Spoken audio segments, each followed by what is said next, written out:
The whole office went silent. Black SUVs suddenly flooded the compound. Security men rushed out first. Then the governor stepped out. Everyone began clapping nervously. But Chioma wasn't looking at the governor. Her eyes were locked on the young man walking beside him. Tall, handsome, expensive suit, confidence in every step. Their eyes met for just 1 second, and Chioma felt her stomach drop.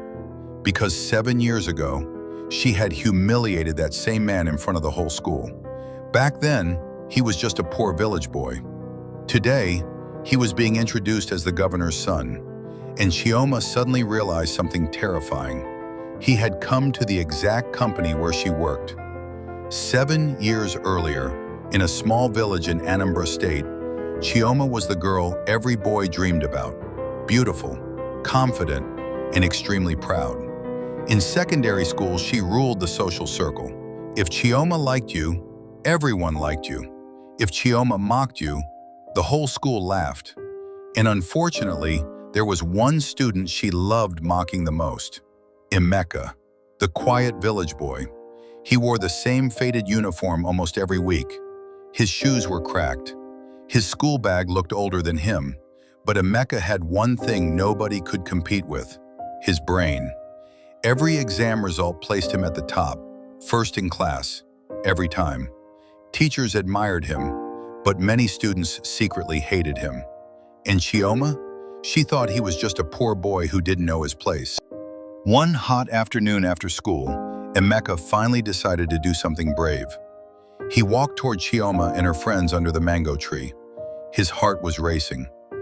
"Chioma, can I talk to you for a minute?"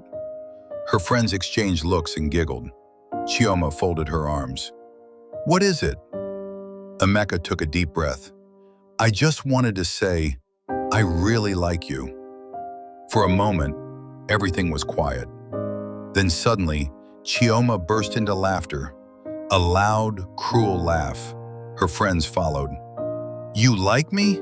she shouted. Students nearby started turning their heads. Chioma pointed at his shoes. Torn shoes, then his shirt, faded uniform, then his old school bag. "And you think someone like me will date a village boy like you?" The laughter around them grew louder. Emeka felt his face burn with shame. But Chioma delivered the final blow. "Come back when you're successful," she said coldly. "Maybe then you can talk to girls like me." That day, something inside Emeka changed forever. Just 3 weeks later, Emeka stopped coming to school. At first, people thought he was sick. Then days turned into weeks. Rumors spread around the village. Some said his mother had died. Others said they had moved away secretly at night. Nobody knew the truth, and slowly, the school forgot about him. Except Chioma, because sometimes at night, she remembered the look in Emeka's eyes that day. Not anger, not sadness, something else. A quiet determination that made her uneasy. 7 years later, Chioma was living in Abuja. Life hadn't turned out like she imagined. She worked as a receptionist in a private consulting company. The rich husband she once dreamed of marrying never appeared. One Tuesday morning, her boss rushed into the office looking nervous. "Everybody prepare immediately," he said. "The governor and his son are coming." The entire office exploded into activity. Within minutes, the sound of sirens filled the street. Black SUVs drove into the compound. Security men surrounded the building. Employees lined up nervously to welcome the visitors. Chioma stood at the reception desk, watching the convoy arrive. Then the last car door opened, and everything inside her body froze. The young man stepping out of the car looked familiar. Very familiar, but richer, stronger, more confident. He walked beside the governor like someone important. Then someone near Chioma whispered, "That's the governor's adopted son." Her heart began beating faster. No, it couldn't be. But when the young man turned his head toward the building, their eyes met, and Chioma's world stopped. It was Emeka, the same boy she once mocked, except now, everyone around her was treating him like royalty. Later that afternoon, Chioma was arranging files when she heard a voice behind her. Chioma.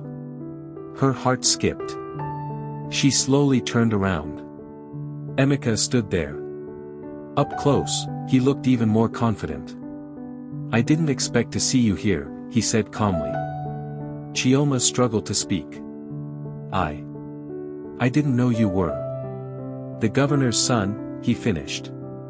He smiled slightly. "I get that reaction a lot." Then he revealed the truth. 7 years earlier, the governor had visited their village for an education program.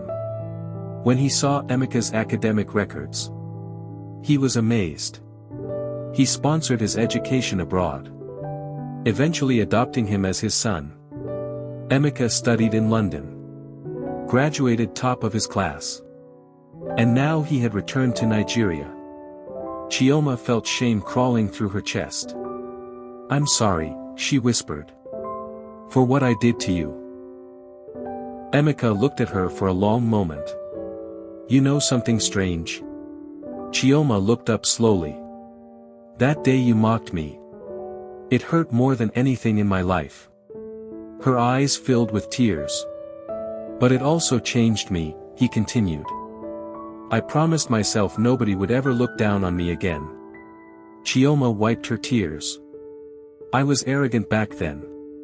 Emeka smiled gently. "We were just teenagers." Then he said something that shocked her. "Do you know you were the first person I searched for when I came back to Nigeria?" Chioma's heart skipped. "Why?" Emeka laughed softly. "Because you were the first girl I ever loved." That evening, Chioma stood outside the building watching the governor's convoy leave. Black SUVs disappearing into Abuja traffic. 7 years ago, she laughed at a poor village boy. Today, that same boy had become a man powerful enough to change lives. And maybe, just maybe, life was giving her a second chance.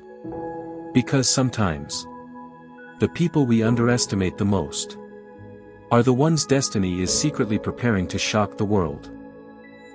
If this story touched you, like the video, subscribe, and share for more powerful Nigerian romance stories.